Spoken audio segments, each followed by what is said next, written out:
Step Review สบายดีเนาะมื้อนี้จะมาสอนวิธีการลงทะเบียน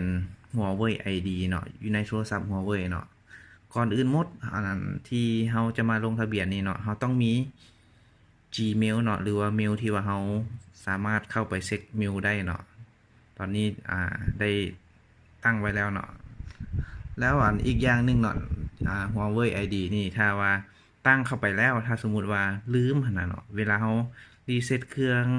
หรือว่าลืมรหัสเนาะเราเข้ามาใหม่มันจะล็อกเนาะโทรศัพท์เขาจะล็อกเวลาเรารีเซ็ตเครื่องนะแล้วเราจะถ้าเราบ่จื้อ Huawei ID แน่นอนว่าเราบ่สามารถเข้าใช้ได้เลยเนาะตัวนี้เนาะมันคือกับApple ID เลยเนาะคือกับ iCloud เลยตัวนี้เนาะถ้าสมมุติว่าตั้งแล้วก็ต้องจื้อไว้ให้ดีๆเนาะตัวนี้เนาะโอเคเนาะเอามาเข้าไปเลยเนาะขั้นแรกแม่นเข้ามา setting แล้วก็เข้ามานี่เนาะ login with Huawei ID เนาะเข้ามาครั้งแรกจะเป็นหุ่มหางจังซี่ให้คลิกมา register เนาะหรือว่าลงทะเบียนภาษาลาวเนาะติ๊กซะนี่เนาะเดี๋ยวเข้าไปคันที่รีกอนก่อนเนาะเฮามาเข้าเลือก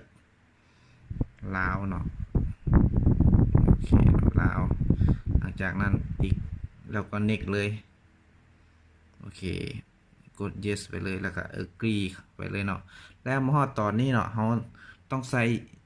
Gmail ของเฮาที่ตั้งไว้เนาะที่ว่าใส่จริงเนาะใส่เข้าไปเนาะอันนี้แอดมินได้ตั้งไว้แล้วเนาะ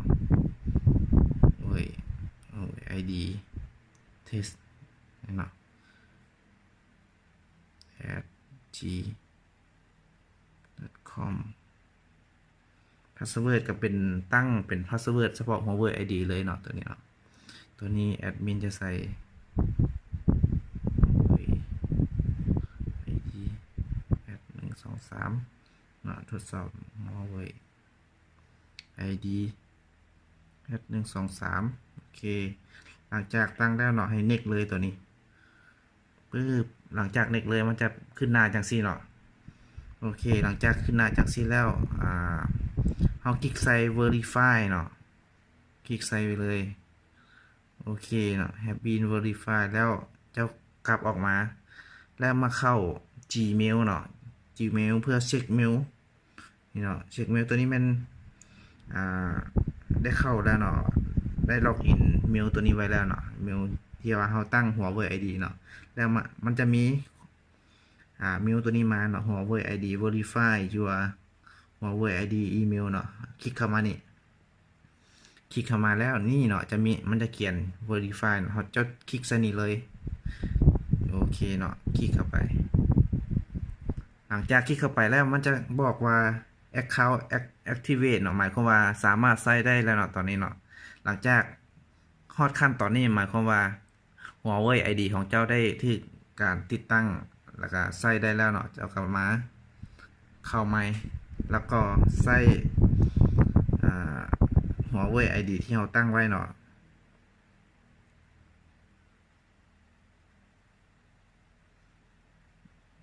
.com เนาะโอเคใส่รหัสเข้าไปที่เราตั้งไว้เมื่อกี้